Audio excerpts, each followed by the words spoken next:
Liaquat Bloch साहब, गुफ्तगू मैं आपसे शुरू करता हूं कि आपका एग्रीमेंट हुआ वफाकी हुकूमत के साथ और अब उसको कोई 10, 11, 12 रोज़ गुजर भी चुके हैं और 45 दिन का ये पूरा एक टाइम स्पेन है, टाइम पीरियड है, तो ये 25% टाइम तो गुजर गया। तो क्या 25% वफाकी हुकूमत ने कुछ अमल दरामद भी किया है जो आप लोगों से तय हुआ था?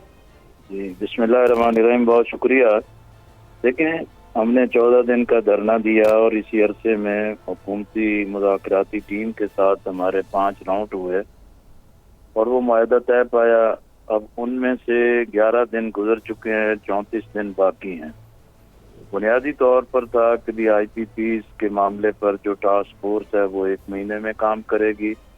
बाकी जो है कि तनख्वाहदार तबका है या दीगर जो मराद दी जा सकती हैं उनके लिए 45 दिन में फिस्कल जो पोजीशन है उसमें से कोई रिलीफ निकाला जाएगा।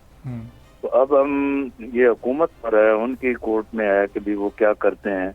गुज़श्ता दिनों मेरी आसन इकबाल साहब से लाहौर में मुलाकात हुई, मैंने उनको भी मुतवज्जो किया।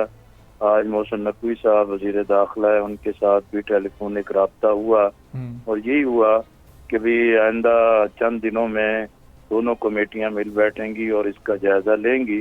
और उन्होंने कहा कि वज़ीर आज़म जो है इन मामलात में पूरी तेजी से काम कर रहे हैं। अच्छा, दूसरा ये है कि अब ज़ाहिर है जो वक्त तय पाया है उसका इंतजार भी करना है, लेकिन जमात इस्लामी पूरे मुल्क में जलसे भी कर रही है, एहतजाज भी कर रही है।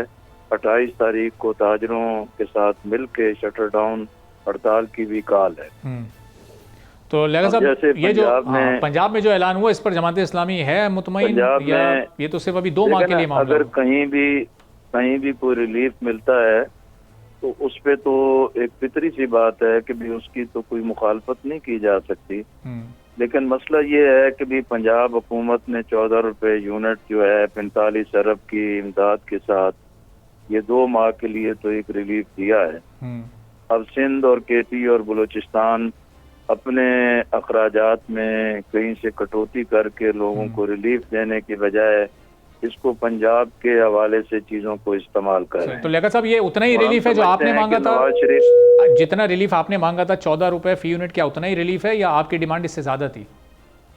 तो मजमूई रिलीफ है कि जो असल लागत है बिजली की, पेट्रोल की, वही कीमत सार्फिन से मौसूल होनी चाहिए। लेकिन मैं समझता हूँ कि नवाज शरीफ साहब ने जो ऐलान किया और वो उनको मालूम होना चाहिए कि वो सिर्फ मुस्लिम लीग नून पंजाब में नहीं वफाक में भी है और पूरे मुल्क में उनकी इत्तेहादी हुकूमत है। अगर वो अपने इत्तेहादियों को भी एतमाद में नहीं लेते और खुद ही इक़दाम करते हैं तो सिर्फ मुल्क के लिए नहीं, वो अपने लिए भी मसाइल और मुश्किलात पैदा करते हैं। लेकिन मैं समझता हूँ कि अगर पंजाब ने एक रिलीफ दिया है तो सिंध और KP और बलूचिस्तान को भी अपने अखराजात में से कटौती करके अपने सूबे के लोगों को रिलीफ देना चाहिए। लेकिन हमारी ओरिजिनल डिमांड जो है वो यही है कि बिजली पर जो असल लागत है, पेट्रोल पर जो असल लागत है और हुकूमत अपने अजाफी टैक्स और लेवीज उसको ख़त्म करे और इसी से ही माशी सर्कल चलेगा और मुल्क के अंदर सनत का पहिया चलेगा और वसाइल और महसूलात भी बढ़ेंगे। ठीक है, चलें। और मुल्क की अब लियाकत साहब, ये पॉइंट आपका चूंकि अब लियाकत बलोच साहब, ये जो 2 माह का रिलीफ इस वक्त पंजाब के लोगों को मिल चुका है, आपके जब ये 40-45 दिन का वक्त पूरा होगा, जाहिर है कि उस वक्त तक 100% हुकूमत ने अमल नहीं किया होगा आपके उन तमाम नुकात पर, आपकी डिमांड्स पर। फिर जब आप निकलने की कॉल देंगे लोगों को तो उसमें ये पंजाब के लोग तो माइनस हो जाएंगे। इनको तो 2 माह का रिलीफ मिल चुका है, आपकी स्ट्रेंथ तो फिर आधी रह जाएगी उस वक्त गैदर होने के लिए। ये जो 2 महीने का रिलीफ है ये लोगों के लिए कोई किसी बड़े इत्मीनान का बायस नहीं होगा, एक वक्ती चीज होगी। अगर इस अरसे में हुकूमत मजीद जो है ना, अभी भी खबरें यही आ रही हैं कि एक तरफ रिलीफ है और दूसरी तरफ प्रोफेशनल टैक्स बढ़ा के लोगों के ऊपर और चीज़ों का इजाफा कर दिया गया है। तो ये तय दर तय चीज़ें होती हैं जो बाद में खुलती रहती हैं कि एक हाथ से रिलीफ दिया जाता है, दूसरे हाथ से वापस ले लिया जाता है। लेकिन असल मसला ये है कि भी हमने इस पूरे मुआहदे में हुकूमत ने कहा कि भी फिस्कल पोजीशन बहुत मुश्किल है, IMF की शराइत हैं।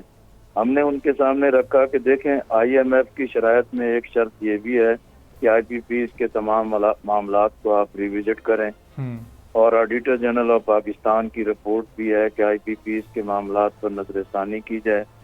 फिर हमने कहा कि भी देखें عوام جو ہیں کہ وہ ڈوب رہے ہیں، مر رہے ہیں، ملک کی پورا معاشی پہیہ جام ہو رہا ہے، تو انتظامی اخراجات میں آپ کمی لائیں. جو سود کی شرح ہے جس کی ادائیگی کی وجہ سے ایک بڑا بوجھ بنتا ہے، اس کی شرح میں کمی لائیں تو آپ کے پاس ایک ریلیف کے لیے پیسہ بچ جائے گا. صحیح. اسی طرح آئی پی پیز کے معاملے کو آپ مکمل طور پر ریوزٹ کریں.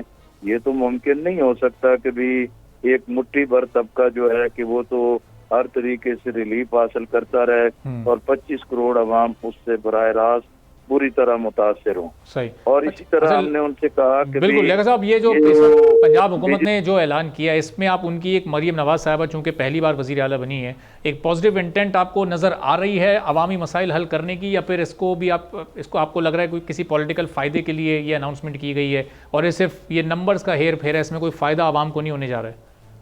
نہیں، 14 روپے کا اگر ریلیف واقعتاً لوگوں کو مل جاتا ہے تو یقیناً یہ لوگوں کو پر یونٹ ایک فائدہ تو ہوگا. لیکن میں نے جیسے پہلے کہا کہ بھی انہیں یہ معاملہ سمجھنا چاہیے کہ وہ صرف پنجاب میں ہی حکمران نہیں ہیں، وفاق میں بھی ہیں اور پورے ملک میں بھی ان کی اتحادی حکومت ہے. اگر کوئی ایسا اقدام کرتے ہیں کہ جس میں ان کے اتحادی آپس میں ٹھیک نہیں رہیں گے تو براہ راست تو ان کی اپنی حکومت پہ اس کے اثرات ہوں گے. صحیح. لیکن جو ریلیف وہ دے رہے ہیں اس کے بارے میں بھی مستقل بنیادوں پر دیکھنا چاہیے کہ وہ کس حد تک آپ عوام کو وہ ریلیف دینے میں کامیاب ہو سکتے ہیں. اصل چیز ہے کہ ایڈاکزم تو ایک کینسر ہے اور اسی طرح کے جو اقدامات ہیں وہ پاکستان کے لیے بہت مشکلات کا باعث بن جاتے ہیں. جو ہم تجویز کرتے ہیں وہ تو یہی ہے کہ عوام کو مستقل بنیادوں پر ریلیف دینے کے لیے آئی ایم ایف کی جو شرائط ہیں سخت ہیں وہ تو عوام پہ نافذ کر دیتے ہیں. صحیح. آئی ایم ایف جہاں کہتا ہے جاگیرداروں پہ ٹیکس لگاؤ، مالداروں پہ ٹیکس لگاؤ، لگژری آئٹم جو ہے کہ کم کرو، آئی پی پیز کو آپ نظر ثانی کرو، اور اسی طرح باقی چیزوں کی نشاندہی کرتا ہے. حکمران اس طرف نہیں جاتے، ایک آسان فارمولہ تلاش کرتے ہیں کہ بجلی کا ریٹ بڑھا دو، پیٹرول کا ریٹ بڑھا دو. سبسکرائب کریں اور بیل دبائیں تاکہ کوئی خبر رہ نہ جائے.